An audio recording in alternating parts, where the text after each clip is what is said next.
Welcome to Inchworm. The podcast in which we're inching through I feel worm. like I need to take it again because I never say it like that. No, that was so weird.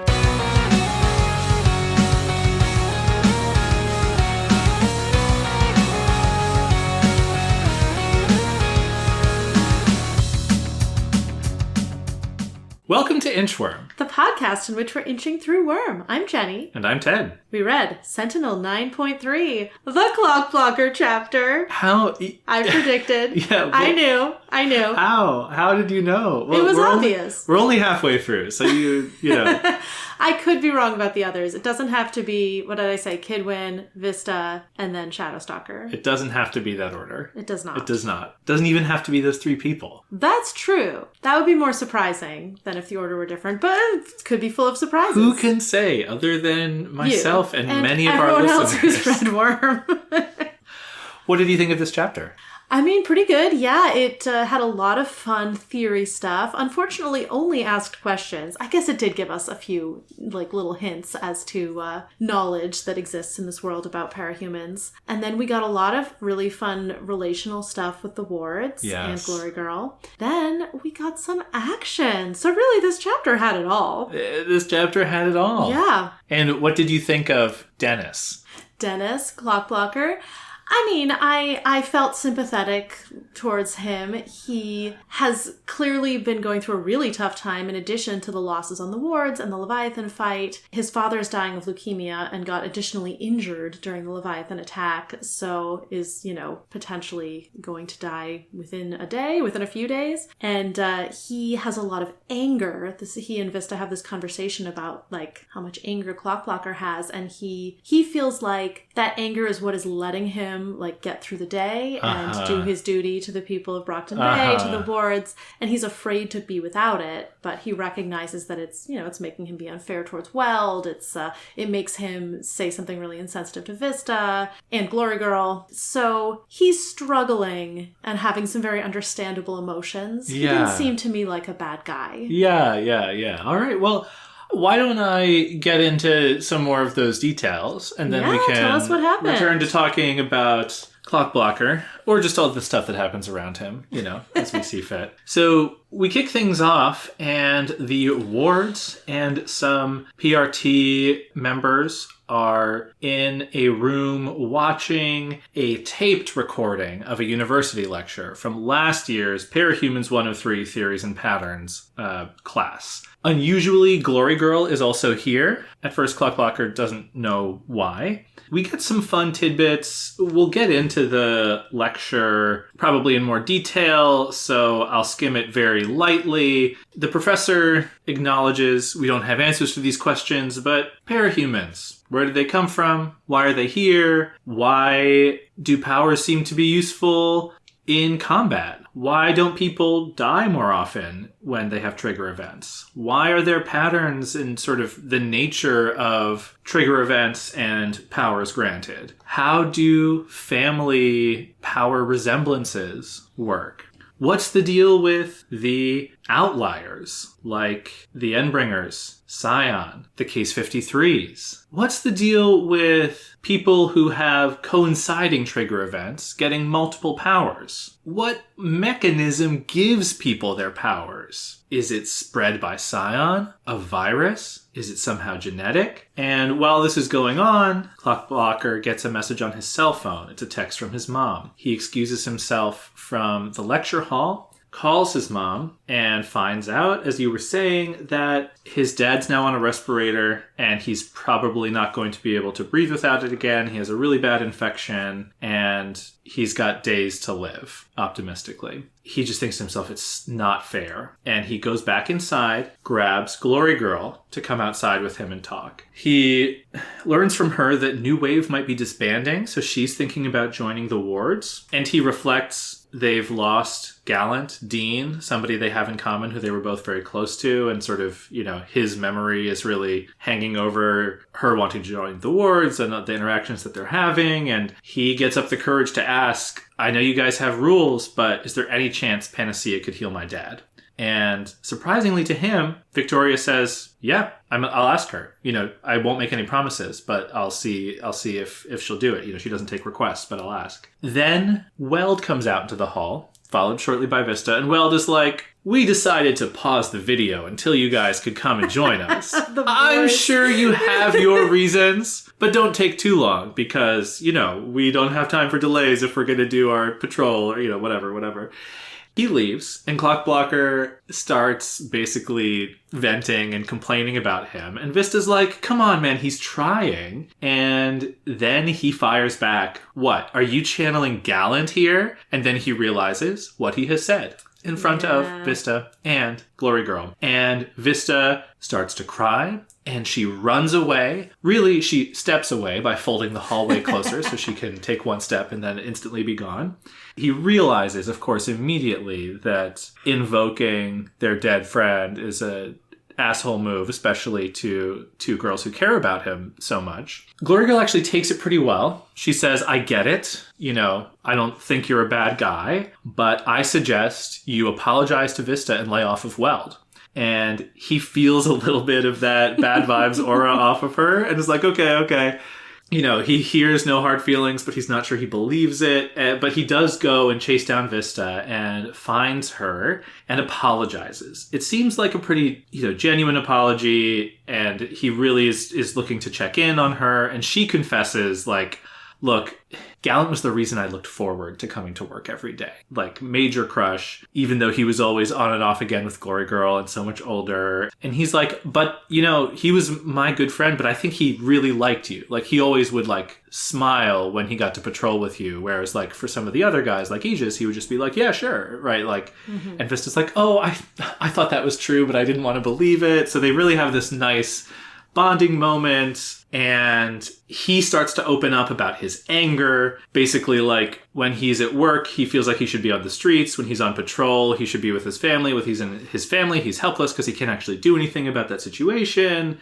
And throughout this, we realize he has not told the wards about the situation with his dad, that it's gotten worse because he doesn't want to burden them anymore. So he's holding a little bit back, and he's feeling a little bit like, I need to be angry to keep going. So Weld is a very convenient target to that. And he's afraid of fully letting go of the anger because the other feelings might be even harder to deal with. And they reconcile, decide to go back to class. He agrees to be on sort of better behavior, but class is canceled when they get back. There's trouble. And we cut to a new scene. They are in the husk of a building where there are 3 corpses strung up on the walls. All people killed in a different, horrifying manner. Apparently one of several crime scenes that have been discovered. And also at this crime scene are the travelers. Trickster's like, hey guys, not what it looks like. And Weld is like, you know what, I believe you. But, we're still gonna have to take you in for questioning.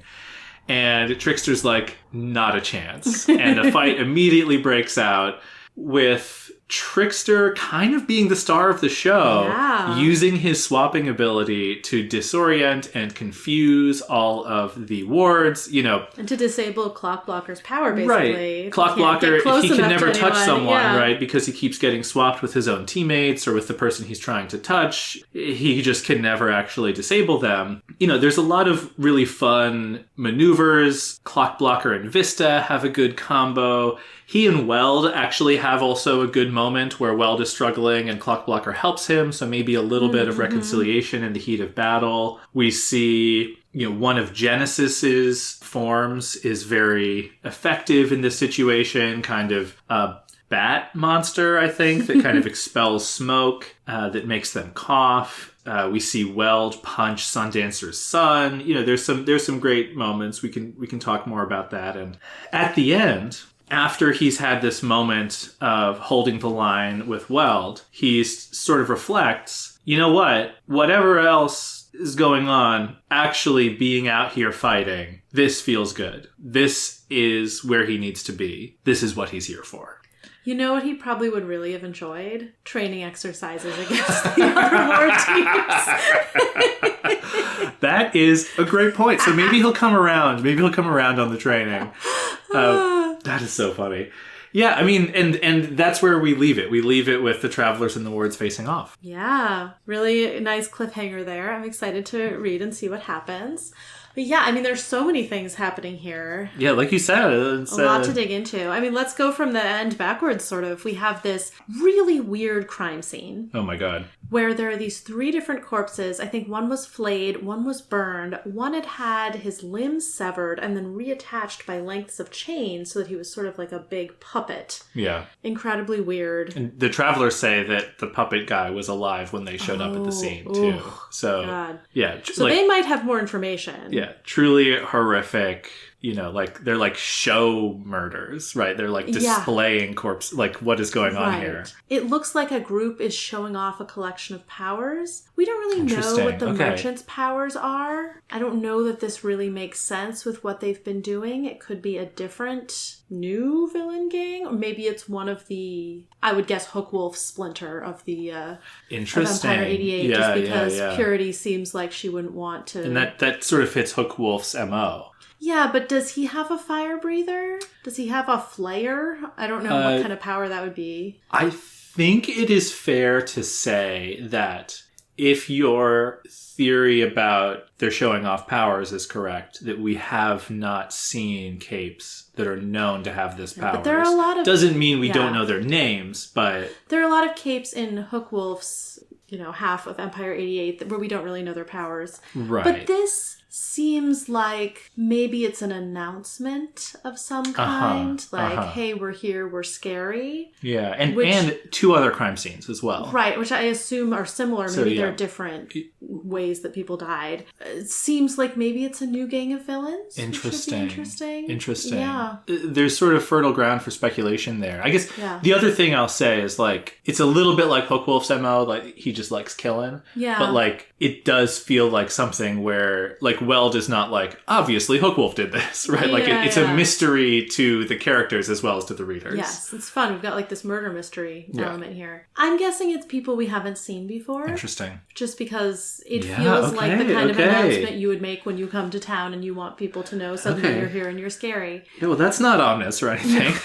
Well, and so the travelers came to investigate, either because they heard about it or because Coil did and sent them to investigate. So I suspect it's something that, Coil is just learning about or about to learn about. Yeah. So possibly is going to be a new wrinkle for whatever he's up to. Yeah, okay. It doesn't seem like the kind of thing that will get resolved in this arc. It feels too big for 3 more chapters. But maybe we'll get some clarity on what it is in this arc, and that will provide sort of an immediate action source for the next arc alongside whatever sort of long-term plan Taylor is working on. Yeah. That's sort of what it feels like to me. Yeah, hard to say. Interesting. I'm not sure I have other, leading questions to ask at this point. I think that's good speculation. It is an interesting question to me. Brockton Bay was a target for villains because it was sort of down on its luck and there were a lot of people to exploit who didn't have very good protection. Several of those gangs have disappeared or been weakened. Empire 88 was split. Yeah. The ABB is gone. I wonder, although the Travelers are new in town, so I don't know that there's a villain vacuum to fill. Yeah. I am curious whether the current state of Brockton Bay is one that makes new villains want to show up because, lots of unprotected people to exploit, or whether it's more there's nothing really to be had there. Right. Everyone's scrounging for, basic supplies. Maybe we should go somewhere that's a little richer, Yeah, it's an interesting risk associated with the Coil strategy of what if I quickly knock out all of my competition? Right? He hasn't declared my villains own the city, so is that a power vacuum? The merchants are kind of stepping in, so that's an interesting gamble if that's what's going on here. Yeah, so that's kind of weird. I assume we'll learn more. How do you feel about the ward's decision to engage the Travelers? I think it was a little precipitous. These are incredibly powerful, as Coil said, really powerful powers in that group. Yeah. And, Clockblocker acknowledges it in this chapter that these are just, really high-powered he's kind of into it, right? He's kind of, even though they're not doing well, I feel like he's kind of but we're holding our own. It's also sort of a low stakes fight. Like, the Travelers kind of just want to get away. They don't, like, no one's trying to kill each other. I wonder, I feel like this is more true of, like, Clockblocker than it probably is of Weld, but I wonder how much Weld was like, my people need a combat. Like, this will unify them. Versus how much it was just him being like, I gotta do it by the book. They have to come in. I can't just let them go. I sort of feel like, just based on this little detail of, like, you know, Weld being like, oh, but if you come into custody, and Trickster's like, yeah, maybe we can believe you, but what's to stop your boss from pinning it on us? And then it's just like, Weld frowned. Like, I feel like that's him being like, oh, nuance. Gosh, darn it. You know, like, and then it, you know, it sort of spirals from there. No, that's probably true. I'm probably giving him a little too much credit, but I do think this fight is what the Wards need. Yeah, And I mean... It's such a bloodless fight at this point. I don't know if it'll stay that way, but it's mostly Trickster just swapping people. Like, I guess Glory Girl is kind of fighting Genesis, but it doesn't seem like either of them was really getting hurt by that. I mean, there's no reason to think Glory Girl was getting hurt at all. No, and Genesis, it seemed like... Genesis isn't even there, right? Oh, right. It's like the projection, right. This is actually another fun... We've been getting a lot of, like, what do powers mean? And, like, the PRT classifications thing. And I love this because Clockblocker is like, this is what it's like to fight a Changer 9. So many dangerous forms. And it's like, oh, Changer, huh? We know she's a master. She's not even here. Oh, that's such a good point. I didn't pick up on that. I forgot that was her But thing. it's like, but does it matter? Right? Like, what you know, what you need to know about her is she turns into a bunch of weird monsters. Right? Yeah, so, like, how is that different? If they could track down where she actually is and take her out, that might be effective. That's right. Yeah. It's important for strategy, maybe not so much for in-the-moment tactics. Right, right. Yeah, but it's a very, like, antic-y fight. Like, it really feels very cops and robbers. Kid Win gets swapped with Trickster and shoots himself. It's okay, his armor takes it. Yeah, it's very slapstick comedy. Yeah. So I'm really enjoying the fight. It's fun to see, especially how effective Trickster is. Yeah. Like, his power is so limited, but it is completely destabilizing to the Wards. Yeah, and, like, Vista and Clockblocker, they have their awesome Red Rover maneuver where it's basically like, Clockblocker, you run at the target and I will shrink space so that you get there immediately. And it's, like, not quite enough.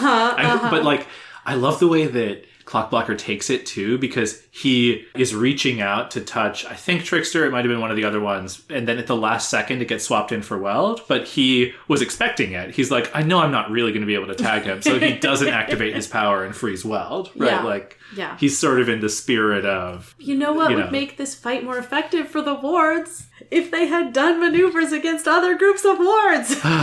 You're right. It's not... This kind of stuff is not frivolous. Well... Who are you rooting for in this fight?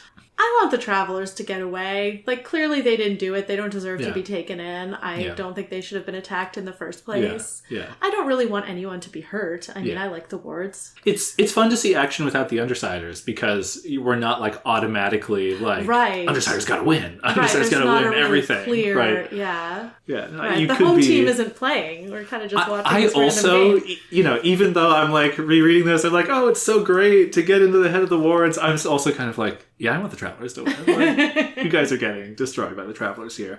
It's also fun to see the Travelers in combat when it isn't the case that, like, oh no, a fight has broken out between the Undersiders and the Travelers, which, like, feels much higher stakes than what this is. Yeah, this feels very low stakes. Yeah. I think all I want to say about that scene is, I do feel like the Travelers are kind of, like, ready to back off, and the Wards are the ones who escalate. And I feel like they're not really violating the spirit of the leave them alone order, because, like, this level of mysterious violence does seem to justify investigation. But I feel like if it goes badly for them, well, it's going to be in a lot of trouble, right? Like, it feels like the kind of thing is, like, you don't want to do this and lose. You want to do this and win. Yeah. But we'll see. I mean, if they don't really get hurt and the Travelers just get away, it could be like, I tried to apprehend them, but they beat us up and left. Like, Sundancer and Ballistic can't really go all out with just killing people, right? Right, they don't want to. It doesn't seem like anyone's here for murder. I will just want to... I said this except the murderers. The summary again. Yeah, except the murderers. I said this in the summary, but I want to say it again. Sundancer uses her sun, but it's so small. It's a teeny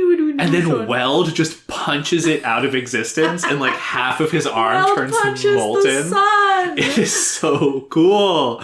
Oh my god. And the last thing is just... I really do love that Weld and Clockblocker get this moment of reconciliation, or détente at least, at the end when, Weld is holding up a piece of plywood to keep Genesis's smoke from covering them all, and then Clockblocker tags the plywood, and then Weld helps him back to his feet, and they get a moment. So, we haven't talked about all their drama, but I'm hopeful that, this is... Yeah. Dan is turning a corner on his anger. It would have been night taunt, but Sundancer made her son, so that made it day taunt. Well put. No, actually, it is all happening in broad daylight, as we learned, because they're like murderers just in the middle of the day. Murderers in the daytime. How audacious. As opposed to audacious. Yeah. Yeah. How many murderers do you think are on this new team? Undersiders have 2, but... You mean the Travelers or the Wards? No, the new team.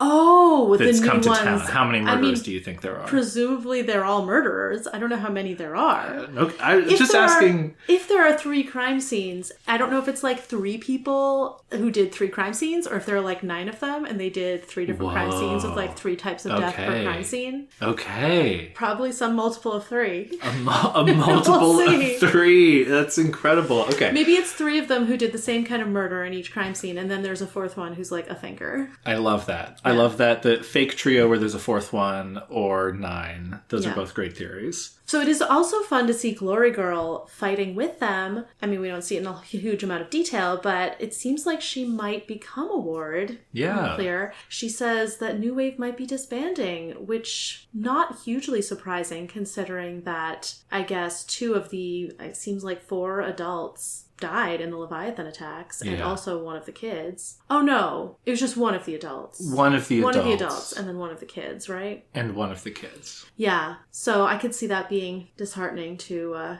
everyone. And Glory Girl said her mom suggested that she might want to join the wards if she wants to keep being a hero. So it seems like that's a question, whether she wants to keep being a hero, or at least is a question for her mom. Right. She might join this team. She might go it alone. I wonder, is her mom retiring? Is Panacea still going to be active? Yeah, right. Yeah. I mean, Panacea will have plenty of work to do. Panacea is not here. No. Right. It's true. She's not considering joining the wards, or at least she's not here today for that purpose. Right.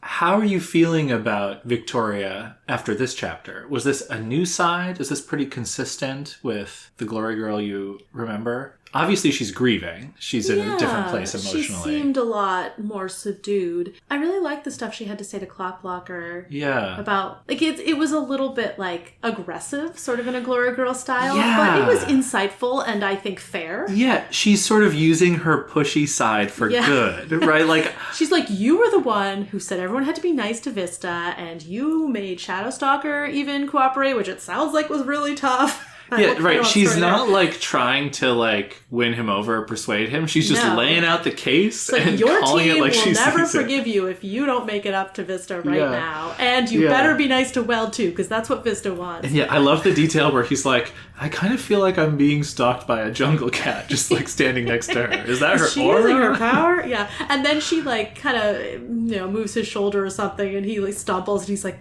oh, I forgot how strong she is. Yeah. Yeah. So I also sort of felt okay, I'm glad that this side of her can be a force for good. And yeah, she is kind of pushy and abrasive, and, but she's right in this case, and I think makes a good argument. Right, and this probably says more about him than about her now that I'm saying it, but he's surprised at how accommodating she's willing to try to be. Oh, yeah. Right, he's so uncomfortable asking, but just so desperate to give his dad a chance. And so when she's just oh yeah, of course. I'll ask. Yeah, it's a huge relief. Not that he understands the caveat about Amy. Yeah, but I think it will make him feel better to have tried, even if it fails. Yeah. He won't have that kind of regret of maybe if I had asked. Exactly. Yeah. Exactly. And I also thought this is a really fun follow-up from our conversation last chapter. He has the privilege of proximity to Victoria, so he gets to ask to skip the line and save his dad. Right. And we are reminded that Amy is absolutely not about that, presumably, right? She doesn't take requests, is what they said in this chapter. Well, it said she has rules about requests. Fair. So... No, yeah, so we don't know, but to our conversation,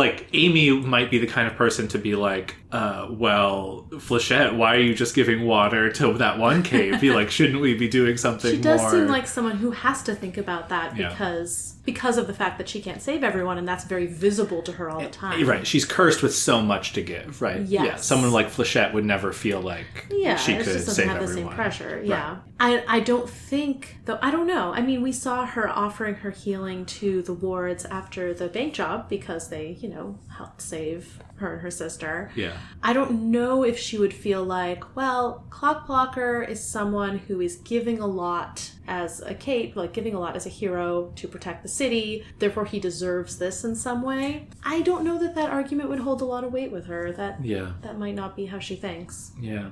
Leukemia wouldn't be out of bounds for Amy, right? So this isn't just an ask to, can we get him back to his pre-Leviathan condition? This would presumably be, can we cure him completely? We cure him completely? Which it's like, it's within her power. She doesn't have to break the brain rule. Yeah, no. I think. I wouldn't think so, yeah. So that's huge. Yeah, we'll see how it goes. The other Victoria detail I liked was just the reminder that she's a good student. A lot like Animorphs Rachel. Yeah. She took this university course last year.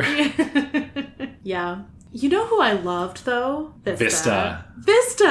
Like, we saw some of this from her 2 chapters ago, where she was the one who was willing to be nice to Weld and extend him some slack, and then he kind of messed that up. But now she's still saying, like, Weld is trying really hard. Yeah. Clockblocker's like, yeah, he says he's only asking from us what he's doing himself, but he doesn't really sleep, and he doesn't have any family here. He doesn't have any other obligations on his time. And Vista's like, no, he is doing more paperwork than the rest of us put together. The only thing he's asking us to do is what he actually can't do himself. Like, she's really being fair to him. Arguing for peace on the team and arguing for Clockblocker to give him a fair chance. And as Clockblocker incredibly rudely points out, stepping in to fill the Gallant-sized hole on the team, right? This does seem like the kind of thing that someone with Gallant's power would be good at, right? Yeah. Mending these kinds of fences. Maybe I'm underselling Missy. And Missy. She's always had this role, but I really like for her this idea that she's trying to live up to her hero. I mean, she's 13. She's probably growing and changing a lot. This could be a role she's growing into. I was just so impressed by how she, who's several years younger, what's Clockblocker, probably 16 or 17? Presumably. Yeah, he's close to turning 18. He's probably 17. Oh, yeah, because he isn't going to be on the wards for He was a little older than Gallant. Yeah.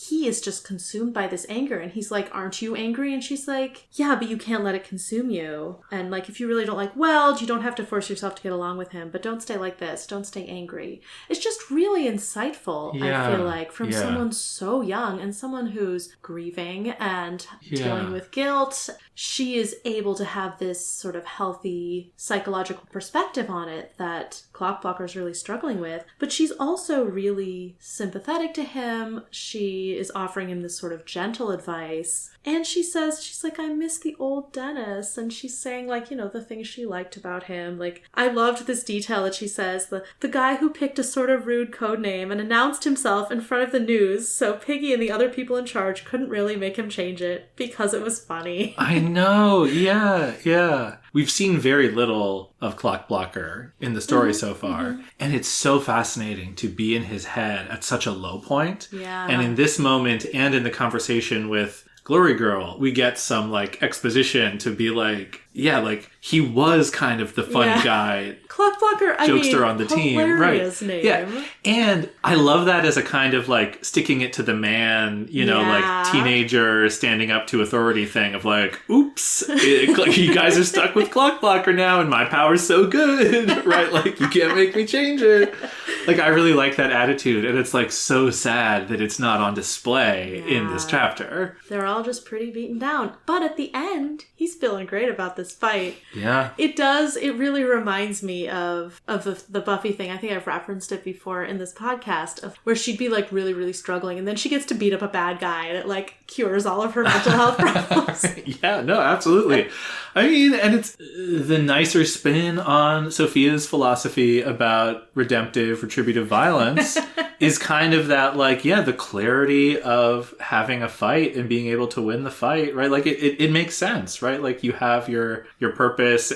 it's the, we've joked also about like Wonder Woman punching the spirit of war or whatever, right? Like, like it's satisfying. Yeah, you can accomplish something. You also are very much in the moment. Like you can't think about other things while you're fighting.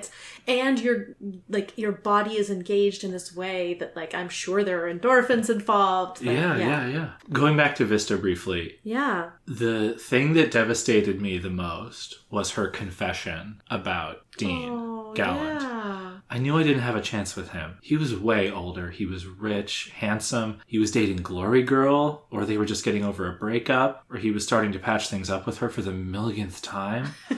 There was never a good time to talk to him one-on-one unless we were out on patrol together, and I don't know what I would have said if there had been a chance. It's so sad. Like, being an adolescent with a crush on someone who's way too old for you that you do not have a chance with. Like she's aware of it on some level, but the fantasy was so real to her and so important to her. It's like, it is devastating to read about. And good on her, for being able to articulate all that. And just I feel like they do have a very sibling-y dynamic, right? Like the way that he comes in, he's like, hey, I'm sorry, I was a big jerk. And by the end of it, she's like got her head on his leg, and like they're really they managed to kind of patch it up and clearly understand each other a lot, and it's really nice. I also really liked at the beginning how Vista is sitting next to Glory Girl, and it seems like Vista had kind of tried to talk to Glory Girl, like offered conversation, and Glory Girl didn't really take her up on it. They're both normally chatty. So now Vista's just giving her like supportive silence. I know. Oh my god, Vista. Yeah, she's the best one so far. Yeah. So continuing to move backwards, I think we should talk about this class. Yeah. I love the professor. He's not a character, but no, we don't even get his name, I don't he's think. such a great, like, self-important, arrogant university professor type. This will not be an easy class. Yeah, like the way he's just like, if you guys aren't used to it already, I'm going to have to talk about like disability accommodations because I'm required to. And like the first class, right? Like he's so self-righteous and stuck up about like the stupidest things. And the most offensive things too, right? I will be looking for creativity, problem solving, and research abilities. Skills and abilities that frankly aren't stressed enough in high school.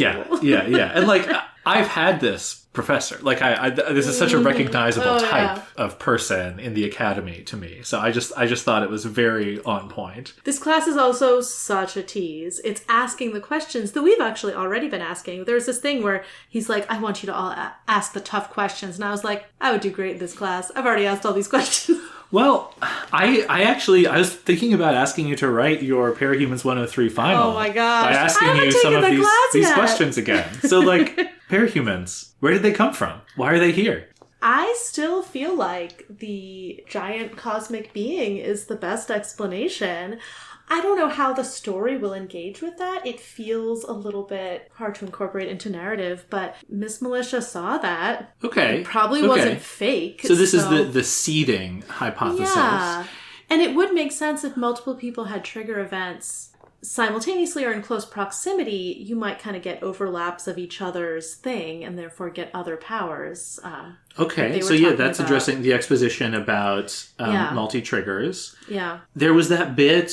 What did you make of that conversation between Kidwin and Flechette? Oh, yeah, where he's like, you have a few different powers. Did anyone else get powers at the same time you did? And she's like, not that I know of, but it comes out that there was a rather persistent villain who showed up around the same time she did. So it's possible there was some overlap there. Yeah. The other question I wanted to ask you about that fact is, do you feel like that supports or does not support your theory about the trio of bullies? Oh, I think it does support it because Shadowstalker has 3 different categories. She was a breaker and a mover and a stranger. I don't know if her powers would have to overlap the others for this to be true. Right. We don't necessarily know what makes them similar. There's no reason to think that it's identical classifications, but there probably is some similarity. Yeah. If there is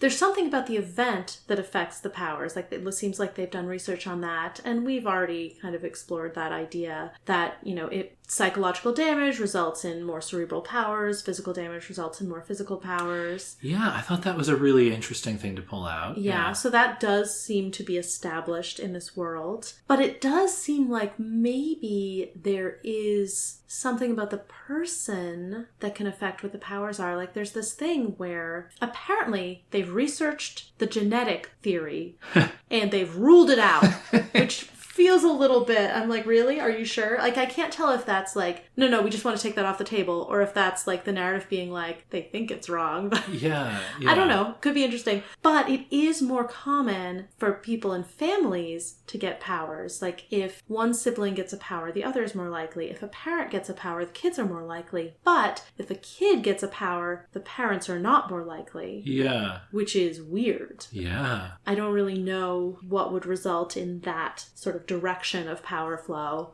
But it also seems like people in families have more similar powers often. Yeah. And this does say if their trigger events are more similar, their powers will be more similar. Right. But even without similar trigger events, it seems like there is some level of similarity there. And we saw that with the New Wave family. I mean, there are a lot of very similar powers in that family. Absolutely. They also each have several powers, which, I don't know, did some of them get powers at the same time as each other? I don't know. We also have seen from Glory Girl that if you are the kid of someone with powers, you don't need to have the same level of trigger event. So I don't know how to square that with the cosmic being thing. I don't know if, cosmic being thing could be a red herring or like a weird metaphor or just a weird vision of whatever the thing is. But the commonality, just based on what you were saying, appears to be proximity, right? I think, because the genetics thing, I don't know if it's saying anything more than you can't get powers without a trigger event, right? Because there's this sort of, you can't inherit powers, might be what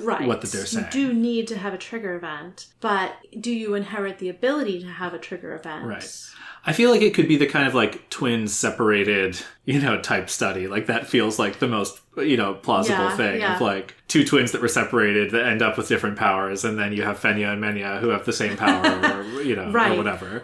So I don't think it's just proximity, though, because you also have Amy, who's in this family where everyone has similar powers, and she's been there for years. Like, she was adopted as a very young child, and she got powers, but they're completely different. That's a great point. So, and her father was a supervillain, it sounds like. Yeah. So that's probably why she has powers. But I don't know that we know when Amy was adopted. Has that come up? No, but it seems like she was so young, she doesn't know who her father was. Right. Yeah, so that's got to be... So she was a small child. Right. So I'd say at least 10 years ago. Maybe she was like 5, Yeah. Yeah, if she's like 15 now. Yeah. Yeah. Yeah, and we don't know anything. We don't know who her father is, so we don't know anything about that power. So we can't say whether there's a power similarity, but that's something to keep an eye on for testing out these theories.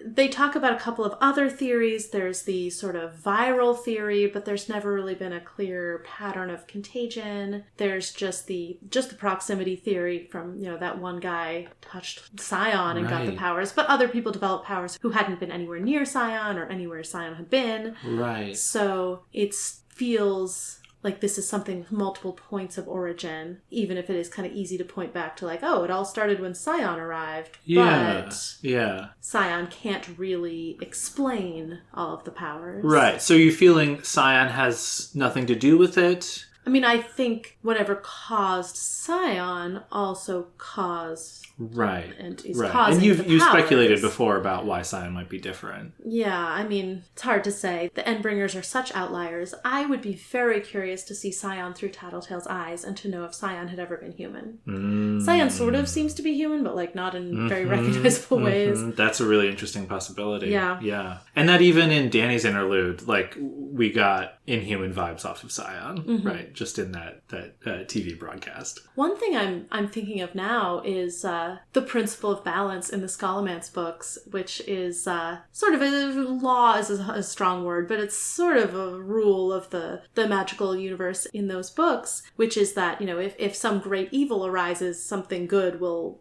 come into existence to oppose it. And I do wonder if the Endbringers caused the heroes or caused the chaos. Right. Yeah, that is a fascinating... I mean, I don't know what caused them. I don't know what caused all of this. Yeah. But we also learn, just interesting factoids here, more women than men have powers. Yeah. Why? Well, why do you think? So we also learn there are more powers in undeveloped countries than there are in industrialized ones. Yeah, I think we got similar exposition about this. I do wonder... earlier, but... I could imagine potentially there being more violence in undeveloped countries. I don't know if that might not actually be true, but that could be a reason. Like, if there are more trigger events, there could be more powers from that. I don't know that women would be more likely to have trigger events. I mean, they are... patriarchy. Yeah. But potential for trauma higher. Is there a racial disparity in powers? Like, are marginalized groups in general more likely to have powers? I think yes. Okay, well then maybe I don't remember if that was part of the exposition earlier or not, but I think that's more or less what this is implying. Oh, okay, so that's probably just what's going on there. It's just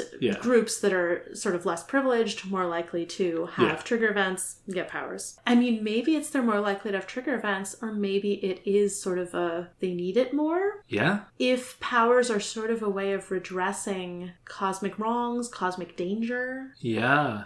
If humans in general have powers because of the Endbringers, maybe some humans who otherwise would have less power are given more because they need it in relation to other humans. It's been sort of a mixed bag on whether trigger events do this, but like Miss Militia, for example, definitely got exactly what she needed to get out of that situation. Yeah, but Taylor didn't really get what she needed to get out of her situation, but hers was more psychological. Yeah. One thing that the professor does mention is, why do so very few individuals perish in the chaotic and unpredictable emergence of their talents? Yeah. And what do you that think about feels that? in line with the question of, like, why does almost every parahuman ability have some application in confrontation and combat, which I've called out before. It is weird that there are no useless powers, and that all the powers can be used to some extent against an Endbringer or against, an enemy in a confrontation. Also, we've seen a lot of flyers who have some sort of compensating ability that lets them survive flying, which otherwise would be very dangerous for people. So this is not random mutations. This is not, the crazy random happenstance of like, we'll just throw a couple powers on you.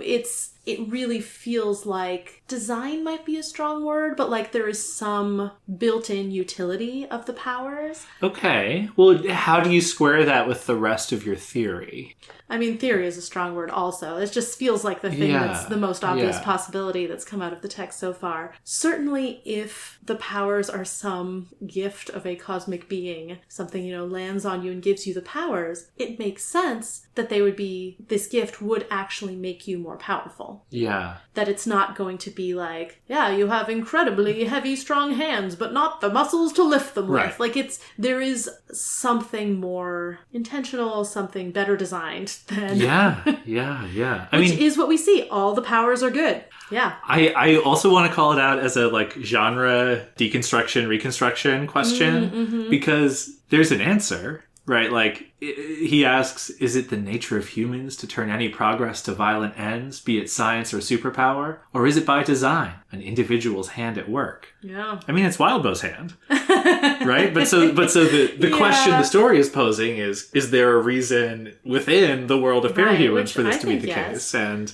I think that, this lecture invites us to think that we may get answers both expected and unexpected to these kinds of questions. I wouldn't say exception, but thing that could seem on the surface like an exception to this discussion is whatever the case is with the girl and the travelers who's locked in the vault. We don't know that it's her power that is giving her this trouble, but it is something connected to her power, something that went wrong with her power. And we do also get people like Labyrinth who almost can't even use her power power because it distorts her psychology so much to be able to use it. Right. So there are these edge cases where it doesn't seem to have been that well designed.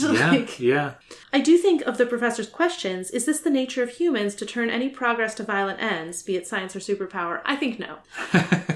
Well, that may be true separately, but the fact that powers work so well for everyone, that no one has a power, it's like, well, that would be cool, but I can't use it because I didn't get this other power that would help with it. Yeah. The fact that people's powers, like Shadowstalker, like all her powers work so well together.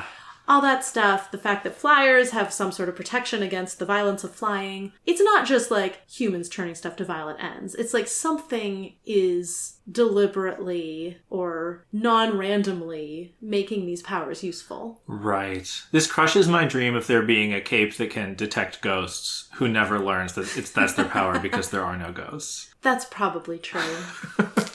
That's probably true. I was going to say that could still exist and we wouldn't know about them because we wouldn't know they're a cape. Yeah. But this would imply that they probably don't exist. Yeah. Now, if you explained your theory to Taylor, would she think of this as magic or not? No, because she thinks magic is stupid and doesn't exist. So just if this is actually happening, it's definitionally not magic. Right. What would magic be? I mean, I still don't really understand what capes mean when they say, oh, my powers are magic. And what is that? Well, I'm asking for your opinion, not Taylor's opinion. You know, like, do you think what you're describing is a magical gift? I don't think the word magic really has a place in this universe. Yeah. It is a supernatural, paranatural, something or other phenomenon. Yeah. If you wanted to use magic to describe all the powers, I would say, that's fair. You could do that. But since it is not, and it seems to be used just by a few random capes who feel like their powers are magic, then I think that's not a useful usage. Yeah. And I mean, they're studying it like science. I do find it fascinating, right? This professor just wants to be taken so seriously and wants the science to be taken so seriously. But it's like, I feel like it's somewhere between like anthropology and maybe like astronomy in terms of your ability to actually do experiments, right? Like you just have to get so lucky, with just like this random stuff that keeps happening. You can never reproduce any of your results or anything. Mm-hmm. You're just sort of like trying to collect data from the field and like, maybe one day Miss Militia will show up to one of these studies and be like, hey, what about this weird cosmic being? Like, is that anything? Man, this professor would be so annoyed that she hadn't said that years ago. No, it does seem like this guy is mostly going to be able to ask questions and not give answers because most of this stuff isn't known. Yeah. Well, okay, so the big piece that we got, this felt big to me, the thing about psychological stress versus physical stress, and then like more mental cognitive powers and more physical based powers, right? Uh-huh. So tinkers, thinkers, masters, shakers, those are all psychological. And I think that fits, right? Regent, tormented by his father, Taylor in the locker, both ended up being masters, right? Glory Girl gets fouled in basketball, ends up being her... a physical power, yeah. So do you feel like that rings true for you? Are there other examples you can think of? Like, does that feel like they've made progress in science, or do you feel like they're missing something? I mean, that feels like it's not going far enough because I do feel like there's more of a direct connection between the trigger events and the powers that result, which is partially just like, that's the fun storytelling of it. But the idea that there's just this link to like, oh, psychological trigger event, psychological power, physical trigger event, physical power, that feels like two very, very broad categories. Right, and I think they can probably get... So they can go farther. But you feel like what they have discovered matches the evidence we've seen. More or less. We don't know very many people's trigger events. Brian's trigger event, you could argue, was physical, but, I mean, there's this big mental component of it. Right. He's definitely... I guess we don't know his rating. We sort of talked about it being maybe shaker-like, which is firmly on the mental side. Yeah. And his trigger event, I think I would say it's more physical than psychological, but maybe it was the psychological aspect of it that affected him because fighting like that wasn't a big physical thing for him. Interesting. I feel like when we talked about Brian's trigger event, we didn't talk about what just occurred to me as the very obvious application of it, which was his trigger event was someone he cared about being suddenly constantly in this danger that he had to protect her from. Right. And his power is a cloaking one. Right. So his power is to, hide the people he cares about from harm. Yeah. And we didn't really, I think, talk about that at all, but Yeah. that just occurred to me as like, oh yeah, of course that's why he got that power. Yeah. So yeah, if the trigger event was more, my sister's in danger, then it makes sense that he got sort of a more mental-based power. Yeah, that's fascinating. Yeah, the question that invites is like, maybe it would be interesting to go back and read how he talked about it, but like his description of going cold and then, beating him up, and then like it wasn't until later that I realized I could do this, right? It feels somewhat distantly connected to the thing that you were saying. It's like the obvious explanation that like the trauma is that he needs to protect the his trauma sister also that is he maybe loves. Realizing that this person he cares about was being violated in some way that he didn't know about and hadn't done anything about previously. That's interesting. So there's a lot of theory in this class. There's a lot of questions, not a lot of answers, I suspect, though I hope we will get some in the novel. Clockblocker thinks it's a waste of time. He's not a theoretician. We're hitting this beat again of like, oh, you want to know why the Endbringers attack places? You want to know how powers work? How can this save the city when it's burning around us? The thing is, though, that finding these answers is eventually, I'm going to go out on a limb and say, what's going to be key to actually saving the world from the Endbringers. You think maybe there's a running theme of our Sentinels not seeing the bigger picture? Yes, maybe we do need to answer the big questions. I do want to get into Dennis. I want to say two quick things about this lecture. I loved that there's this detail about witch burnings in the People's Republic of Uganda, which made me look up the history of Uganda. And sign would have appeared during the big civil war that ended with the dictatorship that has lasted until this day. And Uganda is known as the Republic of Uganda. So I really like the implication here that Uganda's history dramatically changed by the emergence of capes during that civil war. I don't think we're going to get like a full alt history, of what's happened everywhere in the world, but I do love little details like this. And I love the question from the class of like, well, Eidolon is someone who has multiple powers. And the professor being like, no, I think that's one power. His power is having multiple powers. Like, that's obviously an exception. It doesn't mean that he, is part of like a group or whatever. But yeah, should we finish up by talking about Clockblocker and to some extent Weld? I just want to say, Clockblocker, how do you think you're going to save time by watching this lecture in your off hours instead of with the other wards? Well, you probably wouldn't do it. That is true. Yeah. I mean, it's so funny. Just like angry 17-year-old feeling like school's a waste of time. It's like, it's very teenage. It's also very true. I feel like being asked to do normal stuff when the world is falling apart resonates a lot with me. Yeah. This week, this year, this decade. Yeah. It's like, I get it. I am also angry. I also sometimes feel like if I put the anger down, I would have to deal with grief and other, awful feelings. So it was a very relatable to get into his headspace. It really does make sense that he is going through so much more. Like, not only is his city falling apart, not only did he lose 3 of his teammates like everyone else did, his dad is actively dying. Like, that is such a big thing to deal with on top of everything else that's going on. And the other devastating bit in this chapter, when he's like, well, should I come and use my power on him? And this idea that he has this incredibly strong power, but all that it can do for his dad is delay things. And also in a way that like drag things out. His dad isn't living during that time, right? Yeah. So like he could sit can't even give him extra life. Right, he could sit by his bedside and keep his hand on him and he would never die, but he would also be frozen forever, right? Like it's so awful to think about. And it reminds me of just what you hear from people who have loved ones dying of these awful like long diseases, and it's like, you don't want them to die, but you also don't want this to go on any longer.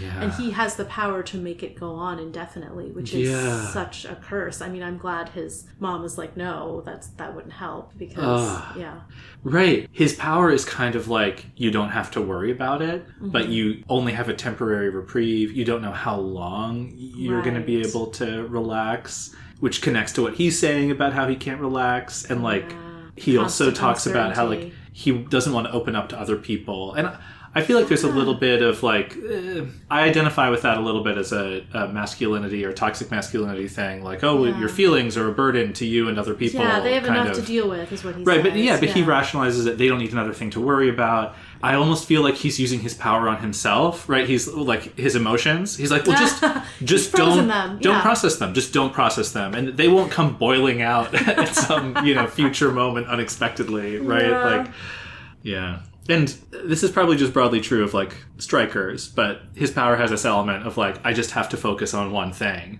which is, a helpful kind of clarity when the world is so, chaotic and bad. I think we got to talk about how he treats Weld. Oh, yeah. It's kind of funny. Like, if you call Weld a tool, is that like a slur? Ooh, right? Yeah, Like, he does call him a robot, right? But like, Weld is... This is like, he is not a robot. Yeah, he's his own... Like, I feel like calling him a monster would be more like implicating all the Case 53s, whereas he's like picking on his... It's more just like bullying him for his power. Yeah. But his rant about he doesn't sleep, he doesn't have any friends or family, it really crosses into like seeing him as a thing and not a person, right? Like, you don't have a real... really othering him. Yeah, you don't have any real humanity in there. And like... And that's what we got from reading Gregor's interlude. Part of the tragedy of being a Case 53 is you've completely lost your origin. You've lost your it's not just that he doesn't have family your in town. ethnicity, He everything. has no right. family. Yeah. Yeah. So I think it's fair to be annoyed at Weld because he's such a hall monitor and he's such an outsider and he doesn't understand. But and like that's I think Clockblocker himself says he's just an easy target for his anger right now. Yeah. Despite all that, when Weld comes out into the hallway and just like, don't take too long chatting outside the class while we have the video paused. You don't know that he said it like that. You're doing a voice. I know, but like I kind of hated him, and I don't think it was just being in Dennis's perspective. I really want to like Weld, but I'm like, you're still doing it this way? Come on, man. Yeah. So I mean, he's in a tough position. Yeah.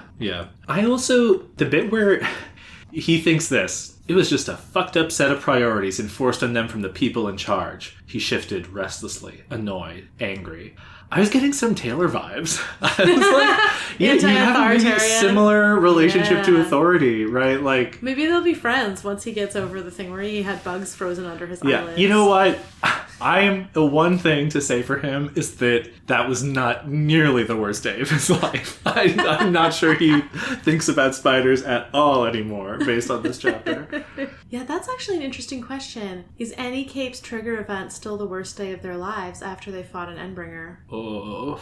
Or I guess, are there any Capes where that's no longer the worst day of their lives? I'm sure there are. Yeah, for sure. Well, Taylor did say second worst. Right? Okay, fair. One other thing I wanted to connect is a beat that I liked about how he gets over his anger that I relate to, right? We learned from Glory Girl that he actually shows a lot of emotional intelligence about having the team support Vista. He even gets Shadowstalker to be nice to Vista, which apparently is quite a feat.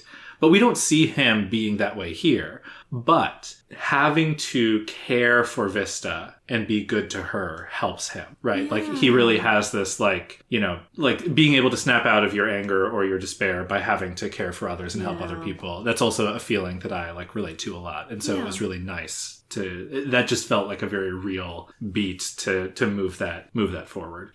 I thought it was interesting, even though we saw some of him in Interlude 3, I don't care about Gallant. Yeah, no. I care about Dennis and Victoria and Missy a lot more than I care about Gallant. And so it is interesting. True. And I didn't have a bad impression of him. I feel like he kind of fucked up a little bit talking to Amy, but he was his heart was in the right place. So it was interesting. We got this beat. Victoria's you could tell me some stories, but we don't really get any specific memories of Gallant and who he was and why he was that was more informed than demonstrated. But I don't necessarily think it makes the chapter worse, but it was occurring to me sort of I care so much about the people who have been left behind. Right, and I'm sure if Gallant had been left behind, we'd care about him. That's so true. Yeah. Well, it's kind of this theme of personal connections in this arc, right? Weld has nobody but his job.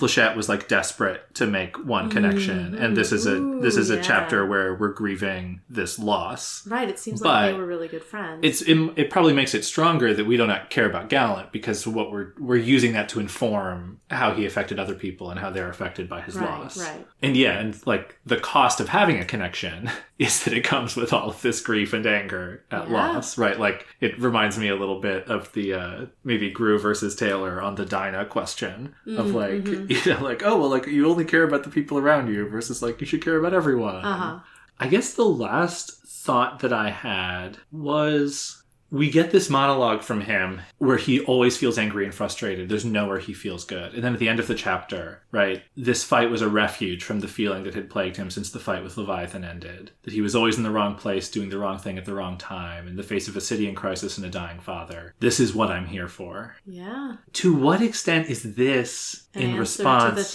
or an answer to the question posed by the lecture? I mean, I do think that's kind of an answer. Yeah. They're there for combat. They're there to protect, to fight. Yeah. We talked about Pigo's narrative for like, oh, if people believe in heroes, it'll be more palatable to have, these super powerful beings around. And there's also a little bit here of like, well, if you tell someone like Clockblocker, who has all this power and responsibility and is dealing with this awful world, but you can be a hero and you can fight people, that like, that's so much easier. Like, sign me up, right? Yeah. Like, it's a story that works for him too. Yeah. Oh, that's such a good point. Yeah. I loved the opening with the big theoretical thing and ending on Dennis being like, yeah, this fighting good. Yeah. Right. We're still missing some major mechanisms as to how they came to be, but maybe that is what they're here for. So we got another chapter coming up. Yeah. What could possibly happen in this chapter? Well, I think we're going to finish the fight against the Travelers. I assume they will end up taking one or more of them into custody, because then we'll get more information about these murderers. If they escape, I feel like it's less obvious what happens, though maybe the Undersiders will come back them up. Fun. That would be fun. I would love that. I did not have the Travelers pegged as the gang that the Wards would come up against, so that's kind of a fun surprise. Are you all in on Kid win? That's still my theory. I don't have any reason to He's change here. It. He shot himself and then dropped his gun. So, I do think, we've gotten more from Vista. She's going to be fun, but I have no reason to change my original prediction. All right. Well, Kid win, then Vista, then before I read the sentence, I want to give you a cape name. Okay. Chariot. It's the new Speedster. Yeah, okay. A tinker mover named Chariot. Sure. Fine. Fine. Maybe. Wait, a tinker and a mover? Do we know that he's a tinker? I think we did. If not, I spoiled it. Well, that's fine. Yeah. I think they said mover tinker in the well chapter, but I forgot about that. But yeah, that's our new guy. Oh, well. So I guess he's going to show up. Let me read you the first sentence. Now, should I do a voice or not? I think I'm not going to do a voice. Okay. I'm a tinker. I'm supposed to be smart. The first person is really throwing me. Is it in quotes? Yeah. Oh, okay. Yeah, it's a thinking to themselves. I think it's Kid Win. Ugh, maybe it is. Did I just get the entire order right? That would be so satisfying. We don't know yet. I can't possibly tell you. I can't possibly tell you that. No. We're going to have to record more. We will. Yeah, but it's a tinker who's supposed to be smart. It could be the mover tinker, it could be Chariot, but I think it's Kid Win. Yeah. And I think he will encounter Chariot and connect in a tinkerish way. Oh. One tinker to another. I love that for them. Why don't any of the tinkers pick the name Belle? It would be so cute. And episode.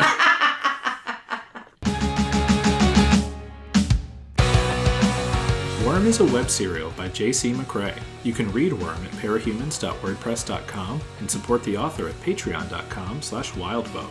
Follow us on Tumblr and Blue Sky at Inchworm Podcast, or find our Discord link and any other updates on inchwormpodcast.com.